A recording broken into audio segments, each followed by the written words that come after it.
৭৯টি chamber এবং ৩৬০টি association নিয়ে গঠিত ব্যবসায়ীদের শীর্ষ সংগঠন এফবিসিসিআই। ২ গ্রুপ থেকে ১৬ জন করে মোট ৩২ জন পরিচালককে নির্বাচিত করতেই এ নির্বাচন। এই ৩২ জনের সঙ্গে মনোনীত ২০ পরিচালক মিলে নির্বাচন করবেন সংগঠনের সভাপতি সহ বাকি নেতাদের।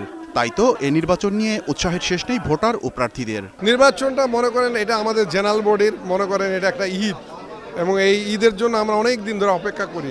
আমরা মনে করি যে এই গণতান্ত্রিক অধিকার, এই ভোটাধিকার আমাদের প্রয়োগ করা উচিত আমাদের ব্যবসায়িক স্বার্থে এবং ব্যবসায়িক সমাজের উন্নয়নের স্বার্থে। প্রচণ্ড গরম, সাফোকেশন, তারপরও ভোটারদের উপস্থিতি, আমরা যারা ক্যান্ডিডেট আমাদেরকে খুব অনুপ্রাণিত করেছে। তবে ব্যবসায়ীদের নির্বাচন হলেও ৮-১০টা সাধারণ নির্বাচনের মতো এখানেও চলছে মিছিল, স্লোগান ও শোডাউন।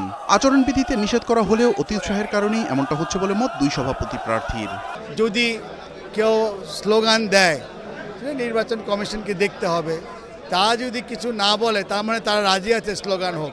আনন্দ উল্লাসের জন্য একটা লাইক এ সেলিব্রেশন, কারণ সারা বছরের ব্যবসায়ীদের তো কোনো আনন্দ উল্লাস নেই। তবে নির্বাচনের পর দেশে ফলাফল মেনে না নেওয়ার যে সংস্কৃতি তা করবেন না বলেই জানান তারা।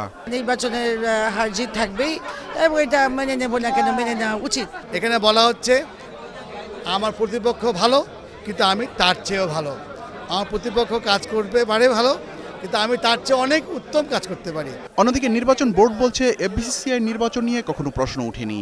তবে আচরণবিধি লঙ্ঘনের বিষয়ে নিজের ক্ষোভের কথা জানান বোর্ড চেয়ারম্যান। বারবার আমরা বলছি এরা তো ভোটারও না, প্রার্থীও না। প্রার্থীদের বলেছি যে আপনারা যদি আপনাদের সমর্থকদের নিবৃত্ত না করেন তাইলে কোড অফ কন্ডাক্ট ভায়োলেশনের জন্য আপনার বিরুদ্ধে ব্যবস্থা নেওয়া হবে। প্রতি ২ বছর পর পর অনুষ্ঠিত হয় এ নির্বাচন। মেহেদী হাসান, ২১ টেলিভিশন, ঢাকা।